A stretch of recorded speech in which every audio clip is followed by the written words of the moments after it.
চাল পটল। চাল পটল এমন একটা রান্না যেটা সত্যি বিরিয়ানিকে হার মানায় এবং নিরামিষ রান্না। চাল পটল বানানোর জন্য প্রথমে কড়াইয়ে একটু সাদা তেল দেব। পটলটাকে আপনার পছন্দ মতো কেটে নিন।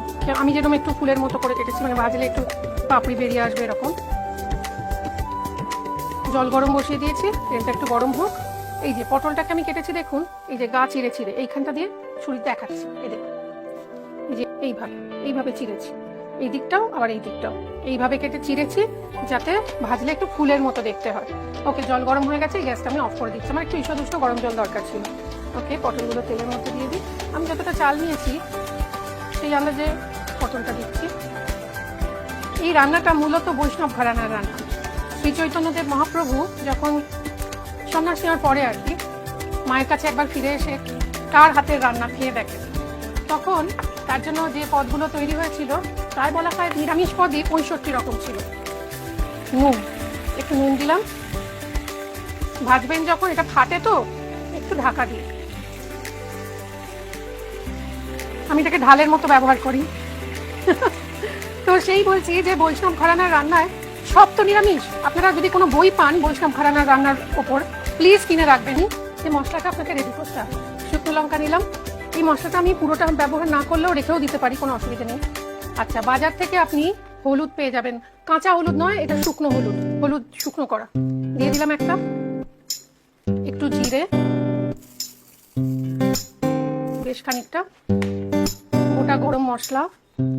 এই মশলার স্বাদ যেটা আসবে সেটা আর অন্য কিছুতে আসবে না। আমি দারচিনিটা একটু বেশি দিই, দারচিনি আর একটা তেজপাতা। তেজপাতা বাটা খুব ভালো লাগে কিন্তু। এইবার এটাকে গোলার জন্য আমরা দেবো এর মধ্যে একটু তেল, সাদা তেল,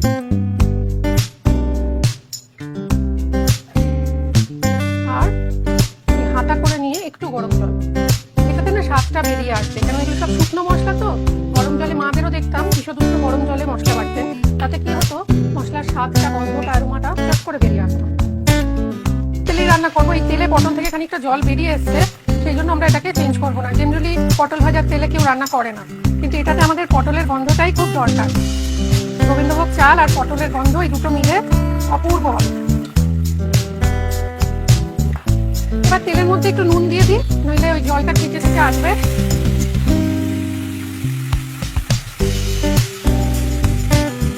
এর মধ্যে ফোড়ন দেবো আমরা একটা তেজপাতা, আরেকটা ছোট দিয়ে দিই, দুটো তেজপাতা, কিশমিশ,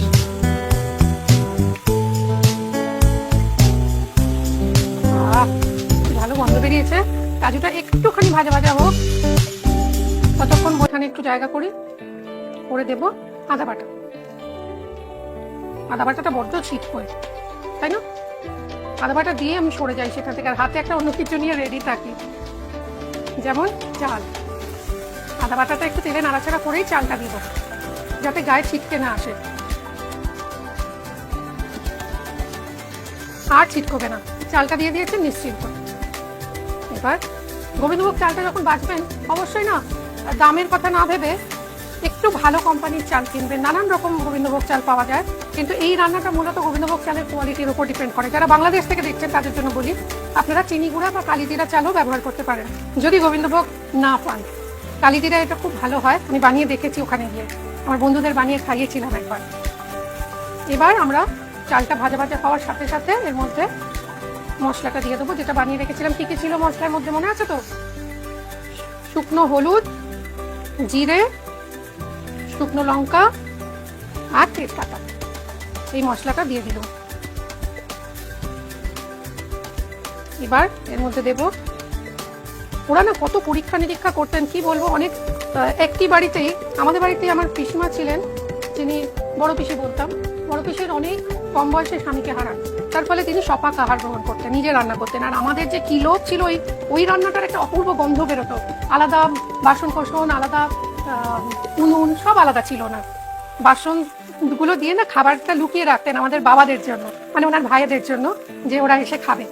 নিজে একটু খেতেন আর বাকিটা লুকিয়ে রাখতেন। আর সেই লুকিয়ে রাখলে কি থাকে সে জিনিস, আমাদের হাতে পড়তো আর টপাটপ কি ভালোই যে রান্না করতে পিসিমা, মানে ভাবা যায় না। আমরা মায়ের কাছে এইসব পটল লাউ ছোটবেলা আমরা খেতেই চাইতাম না, কিন্তু পিসি যখন রান্না করতো ওই যে চুরি করে খাওয়ার আনন্দ, সে আর ওই স্বাদ জাস্ট ভাবা যায় না।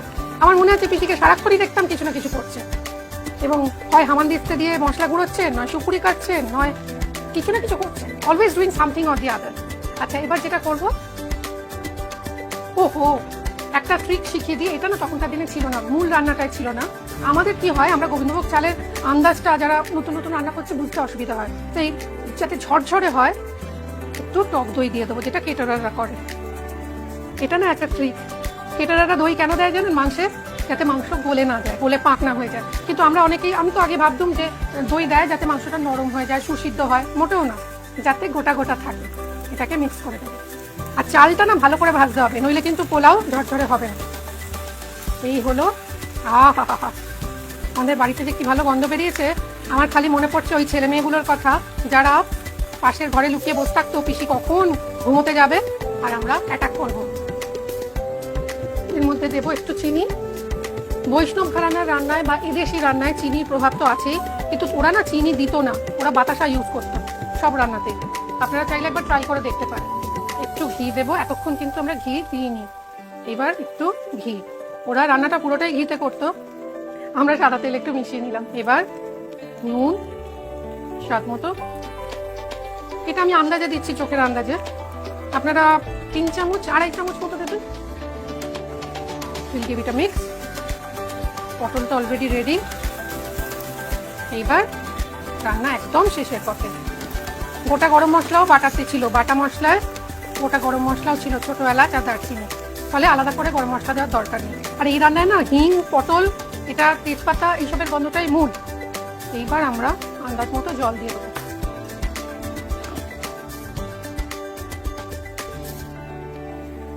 অবশ্যই গৈষদ উষ্ণ গরম জল।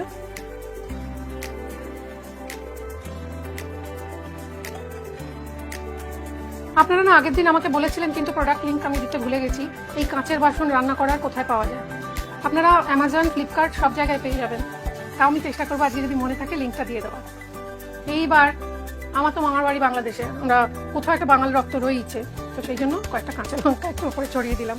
ওরাও দেয়, এই দেশিরাও দেয়, কিন্তু কাঁচা লঙ্কাটাকে আমরা ভাঙবো না, জাস্ট সুগন্ধটা থাকবে। কেমন? ব্যাস, ঢাকা দিয়ে প্রথমে একটু বেশি আঁচে মিনিট 3, তারপর কম আঁচে, ধরুন এটা বলক এসে যাবে, মানে টকবক করে ফুটবে, সেইটা হলে আমরা আঁচটা কমিয়ে দেবো, এবং আঁচ কমিয়ে মিনিট সাথে, মানে টোটাল 10 মিনিট। That's all. চলুন এটা সার্ভ করি।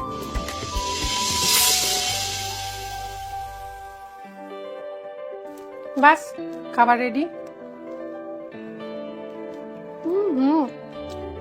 পারফেক্ট। শুধু শুধুই খাওয়া যায়। এটা আমি আমার শাশুড়ি মাকে পাঠাবো বাক্স করে, দেখি তিনি কিরম বলেন।